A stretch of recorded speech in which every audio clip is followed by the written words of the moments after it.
Comment Tite doit exhorter divers ordres de personnes. Vertu chrétienne que Tite doit recommander aux vieillards, aux femmes âgées, aux jeunes femmes, aux jeunes hommes, en se montrant lui-même comme un modèle, afin que les adversaires aient la bouche fermée. 1 à 8.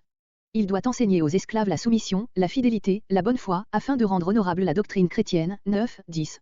Verset 1. Verset 1 a dit comment Tite doit exhorter divers ordres de personnes.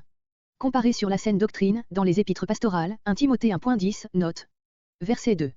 Paul invite Tite à recommander à chaque âge les vertus qui lui conviennent, aux vieillards celles qu'ils doivent avoir comme chrétiens mûris et maîtres d'eux-mêmes. Elles se résument dans les 3 vertus cardinales, foi, charité, espérance. 1 Corinthiens 13.13, 1 Thessaloniciens 5.8.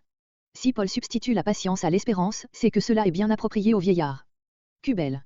Verset 3. Cette recommandation a la même sens à peu près que dans 1 Timothée 2.10. Les mots rendus par un extérieur convenable à la sainteté peuvent se rapporter également à la mise et à la conduite. Il signifie littéralement une tenue qui convient à des personnes consacrées, à des prêtres. Grecs, enseignant ce qui est bon, par leur exemple. 1 Timothée 2.12, comparé 1 Timothée 3.11. C'est précisément l'inverse de 1 Timothée 5.13. Verset 5. Ne sois pas blasphémé, mais au contraire honoré. Tite 2.10.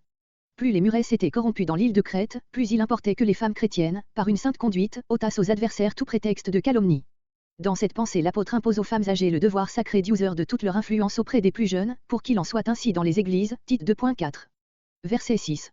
Il relève pour les jeunes gens la seule vertu qui ait une importance décisive pour leur âge et leur caractère, la prudence, l'empire sur eux-mêmes. Ils doivent prouver par leur vie qu'ils sont sous la discipline de l'esprit et dominent la chair. Si cette vertu leur manque, toutes les œuvres chrétiennes qu'ils pourront accomplir seront sans valeur. Cubel. Verset 7. Grec, dans la doctrine de l'incorruptibilité, enseignant une doctrine non corrompue. Tite 2.8, comparé 1 Timothée 1.10, note. Verset 8. L'adversaire, grec, celui qui vous est contraire, n'ayant aucun mal à dire, saura bien en inventer, mais au moins faut-il que ce soit de sa part pure calomnie et qu'il en ait la conscience. C'est là le plus beau et le plus puissant témoignage rendu à l'Évangile. Tite 2.10. Verset 10. Tel est le grand et saint motif de toutes ces exhortations. L'apôtre indique aux esclaves qui trouvaient dans leur triste condition bien des obstacles à glorifier leur Dieu sauveur. Plus vile est la condition des esclaves, plus la description de leur piété est glorieuse. Bengel. Paul n'entre du reste pas, au sujet de l'esclavage, dans la question de principe, voir 1 Corinthiens 7.21, note, 1 Timothée 6.1, 1 Timothée 6.2, note, comparé Éphésiens 6.5-8. Verset 11. Cette grâce est apparue et son effet est d'abord de nous faire renoncer à nos convoitises et de créer en nous une vie morale et religieuse, ensuite de nous faire vivre dans l'attente de l'apparition glorieuse du Seigneur. Novembre 2013. Cette grâce a eu sa pleine manifestation dans le sacrifice de Jésus-Christ, par lequel il nous a rachetés, purifiés, pour que nous lui appartenions en propre. Voilà ce que Tite doit enseigner avec autorité. 14, 15. Versets 11 à 15. La grâce de Dieu salutaire à tous les hommes.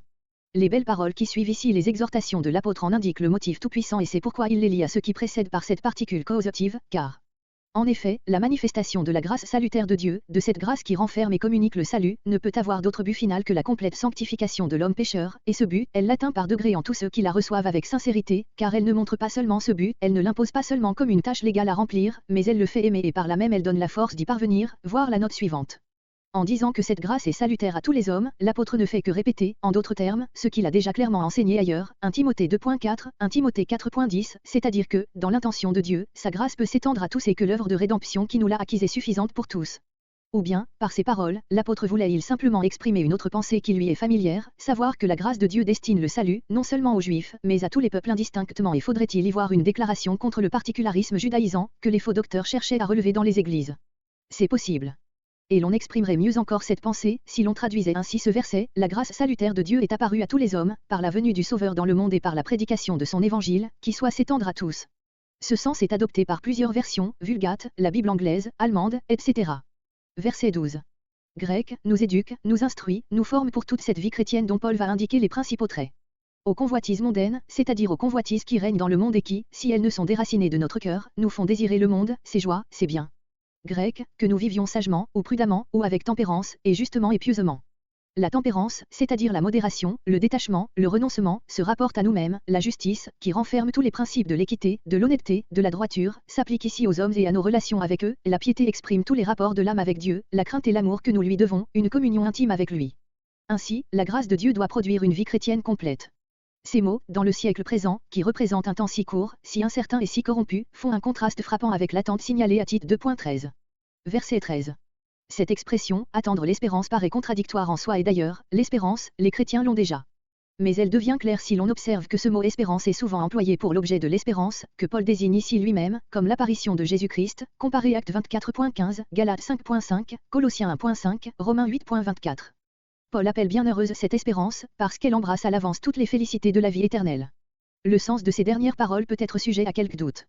Nous traduisons l'apparition de la gloire de notre grand Dieu et Sauveur Jésus-Christ et non du grand Dieu et de notre Sauveur Jésus-Christ, comme le font plusieurs, parce que cette première version est plus conforme au texte grec, comparé Romains 9.5 notes. Toutefois, le sens de nos versions ordinaires est possible, quoique peu probable. Du reste, cette question que ni la grammaire ni la dogmatique ne décident d'une manière absolue, se présente fréquemment en des passages tels que les suivants, 2 Pierre 1.1, Jude 1.4, 2 Thessaloniciens 1.12. Et si même dans les paroles qui nous occupent ici on voulait faire une distinction entre le grand Dieu et le Sauveur Jésus-Christ, ce texte n'en serait pas moins une preuve directe de la divinité de Christ, puisque la gloire de Dieu est sa gloire. La position du chrétien ici-bas est en état d'attente, l'Église attend l'apparition de son Sauveur, qui sera aussi glorieuse pour le Seigneur lui-même et pour ses rachetés que sa première apparition avait été humble et remplie d'opprobre et de souffrance, comparé Philippiens 3.20, Philippiens 3.21. Cette pensée, cette attente habituelle est tout ce qu'il y a de plus propre à détruire en nous, les convoitises mondaines, et à y développer la vie chrétienne et sainte dont l'apôtre vient de retracer les principaux caractères, Tite 2.12. Verset 14. Un peuple élu, distingué, qui lui appartiennent en propre, comme Israël est souvent appelé dans l'Ancien Testament, Deutéronome 7.6, comparé 1 Pierre 2.9, 1 Pierre 2.10. Cet adjectif ne se trouve qu'ici. Luther le traduit par cette périphrase, un peuple pour sa propriété. Le but final de la rédemption, ce qui a porté le Sauveur à se donner pour nous, est clairement exposé dans ces paroles, nous racheter, nous purifier, se créer un peuple particulier, élateur des bonnes œuvres, Tite 2.3, 8, Éphésiens 2.10. Et tout cela est produit par la manifestation de la grâce, Tite 2.11, Tite 2.12. Une telle vie, riche de tous les fruits de cette grâce, est donc le seul signe certain que nous y avons part et que nous appartenons à Jésus-Christ. Verset 15. Comparé 2 Timothée 4.2. L'autorité ici recommandée, la seule dont dispose le serviteur de Jésus-Christ, c'est l'autorité de la sainte parole de Dieu, se rendant elle-même témoignage dans la conscience de ceux qui l'écoutent, comparé Matthieu 7.29. N'en donne occasion à personne, 1 Timothée 4.12, car sans cela, même la parole divine n'aurait aucune autorité dans ta bouche.